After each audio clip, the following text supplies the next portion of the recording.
Good afternoon, everybody. So today we are speaking with Dr. Vanessa Thompson, and she's a psychologist. She'll be talking to us about mental health during your pregnancy and how things that you may need to know. Welcome, Doctor.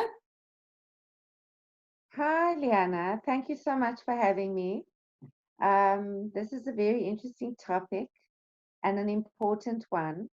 Mental health is probably the least understood science of all of the medical and allied sciences. And so I'm glad that you're asking me about this today. Mm-hmm. I wanted to begin by explaining to our viewers that as a doctor of psychology, I'm not a medical doctor and don't prescribe medicine. So psychologists are specialists in psychotherapy, in talking to people, simply because the symptom is understood as being that which has never been spoken. So, of course, we speak our meanings um, through our dreams, through our nonverbal gestures, through our actual gestures we use in communication, and our words. So mental health includes um, knowing ourselves. And knowing ourselves is often quite difficult, especially in a modern world where we need defenses in order to survive, but we need to learn to utilize more constructive adult defenses. And so if we look at the primitive defenses, things like blaming, shaming, devaluing, envy, and rage, those are not healthy defenses. They wouldn't be healthy for a person or a mother and her children, or a pregnant woman with her husband or partner. So mental health really involves being at one with oneself. And that means that we have to know ourselves sufficiently to know when to move forward, when to move back, and also how to negotiate a dialogue. Probably one of the most important things a mother can learn for her newborn baby, because the dialogue with the baby at first is bodily, how we hold it, the quality of our touch, whether we keep our baby warm, dry, fed, etc. But maternal health in pregnancy also means that we need to be at one with the pregnancy itself. We need to feel that we want to be pregnant, that the baby is wanted, that we are in a circumstance where we can receive a baby into the world, where we feel capable of doing that. And that, of course, is also complicated by the fact that if we do have to work, we may not have a lot of time with our babies, in which case mothers can often suffer tremendous depression and longing for their babies after their maternity leave. Fortunately, in South Africa, we're becoming a little bit more modern in that we're giving men paternity leave, and that's very healthy for mom because it means that when she's very tired having given birth, it's an enormous physical effort to give birth, whether normally or even by cesarean section, in which case a mother has a scar, but she's still and in pain, and she still has to breastfeed, change her baby, wake up all night, and etc. She really needs a partner, or at least a family member or a loved one, dependent on the family constellation, that is there for her. Everyone always wants to see baby, have a look at baby, but very few people ask, Mom, how are you doing? How are you doing? So I guess there are a number of things, Liana, that we must mention. And the first is depression. Depression is very underdiagnosed. It often manifests by, at first, irritability, just being less patient than one would normally be, difficult to discern from the tiredness of the mother, say. So, I mean, even a pregnant mom is going to be feeling very tired, especially in the last trimester. Um, I know that in my family's case, my little niece has just had a baby 2.5 weeks ago, and she's a doctor. Um, and in the midst of COVID, she decided actually to withdraw from her doctoring for the last month of her pregnancy, which was very sensible, and then had the baby only, 2 weeks prior. But the difficulties here, a lot of working mothers um, do not have the privilege of being able to rest, to put their feet up, to take their time.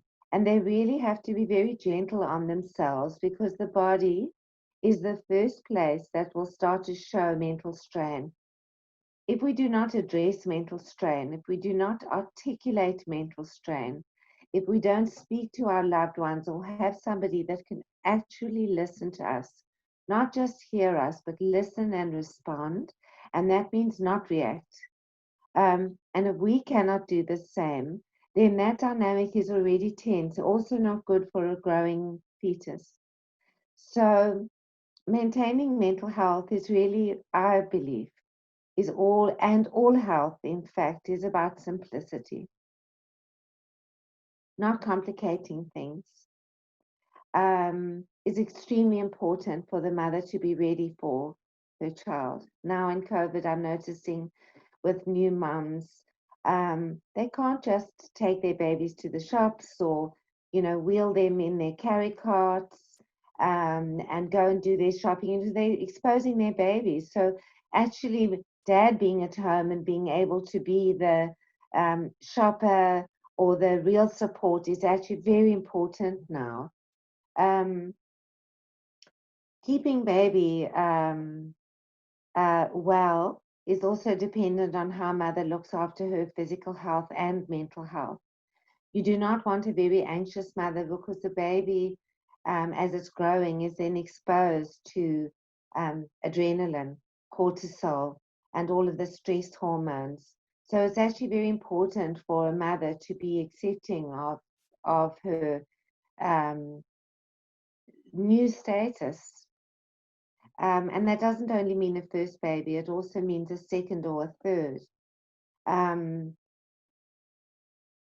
there was a time in South Africa where terminating a pregnancy was illegal. And I think it's important to say that we now are able to have abortions under 12 weeks before the embryo becomes a fetus. And that's sometimes a very sad but unfortunate decision that a person has to make. In the case of rape, we have a very high incidence of femicide and rape in our country. In the case of a mother having a child out of wedlock, I've had a case like that, where she had two other children, and her husband wasn't very keen on bringing up a third child that wasn't his. And that was a decision they had to make as a family. And then, of course, there are other circumstances where people make devastating decisions, or should I say, very difficult decisions based on whether the child is normal or not, if they're a late mother, or have to decide whether they're actually going to terminate a pregnancy if the child is not genetically normal. So those are extremely stressful maternal pregnancy scenarios that we must include in mental health, because it's not easy to make those decisions, and we have to do so very philosophically and with our medical doctors' assistance, dependent on our health. Um, However, for me, the most important thing about maternal health is that in pregnancy, it naturally includes the physical. And it is, it's hoped that one has an obstetrician or a GP or doctors or midwives that will care for the mother in teaching her things like um, eating for one person, but raising the quality of your food. Because the bigger you get in pregnancy, the harder it is actually to have a normal birth. Um, because a mother cannot have a normal birth may not have anything to do with her weight. It may have to do with the size of her or the shape of her hips. So there are many things that we need to look at in terms of maintaining a mother's wellness. during a pregnancy. Not drinking, not smoking. Drinking can cause fetal alcohol syndrome, something that is also very common in our country. If a mother does want to drink, she can only have one glass of wine, or not and, or two glasses of beer, and that's not every day. That's just as a special treat. But generally, no drinking. Smoking is very dangerous because it causes calcifications on the placenta. And even though I'm speaking as a psychologist now, not a medical doctor, these are things that impact the mental health of a mother. If a mother's placenta is calcified, it means her baby will be very small and won't grow at the normal rate. So a baby's weight is correlative with their intelligence, in fact, later on. So if you have a little mother, naturally you're going to have a little baby. It doesn't mean that the baby is not going to be smart. It just means that in relation to the, if you look at the head size, so the weight is very important. A baby needs to be a normal and healthy weight. And in order to have a normal, healthy, properly weighing baby that can breathe well, it's important for the mother's physical health to be well and her mental health. The mentally ill person has a lot of difficulty putting the baby first. This is the ultimate sacrifice of a woman when you have a baby, because not only does your body change, one of the reasons why now in the modern world we see women having surrogate mothers, they don't want their bodies to change, which is very sad, because they also don't get to know their babies in utero. But the mother's physical health is utterly critical also for the first few months of her getting used to having a baby and waking up every 2 to 3 hours to breastfeed. Breastfeeding is a skill and an art, and a mother needs to learn how to do that. And if she's struggling in the beginning, it's important for her to get a midwife, excuse me, or an older person to assist her.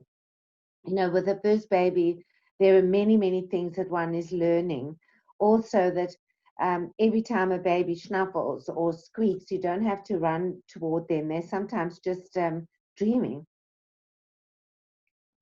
In the case of people who have pre-existing mental disorders for which they require medication, whether that be depression or bipolar illness or some other illness, it's extremely important in that case that a mother consults with her psychiatrist or her doctor about the medication and whether it will harm a growing baby or not prior to getting pregnant.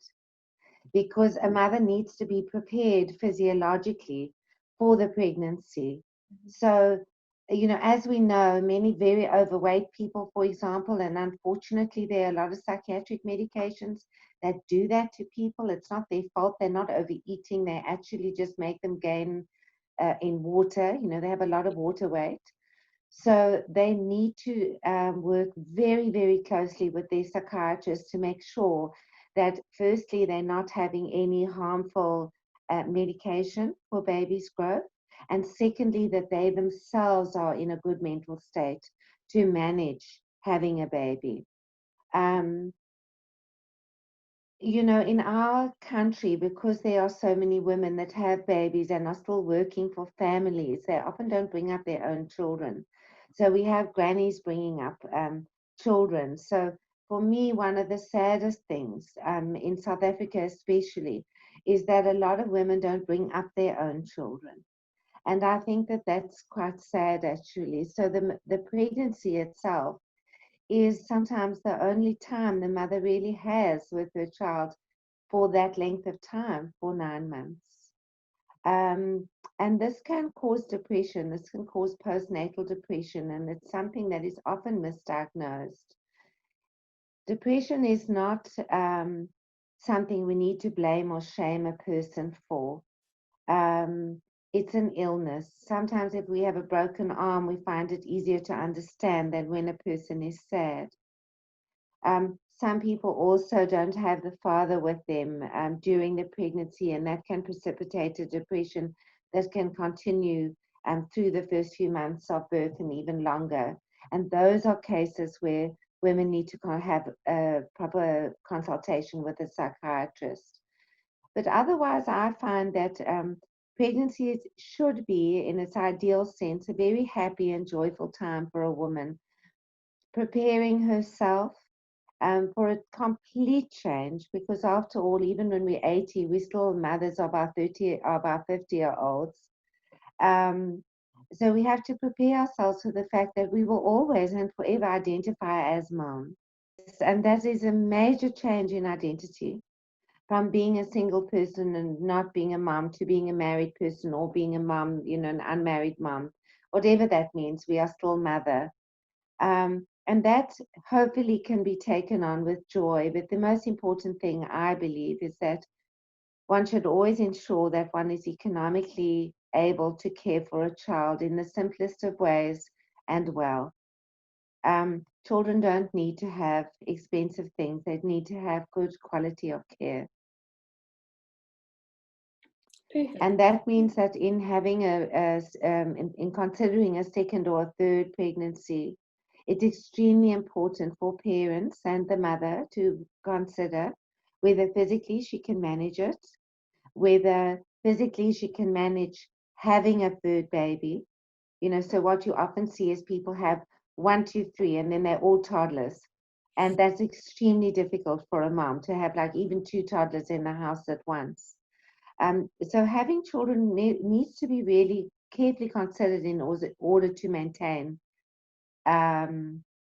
good mental health, which involves our mind, our body, and our spirit, our soul. And we can think of that in the modern world as our values, our principles, what we feel is right and wrong.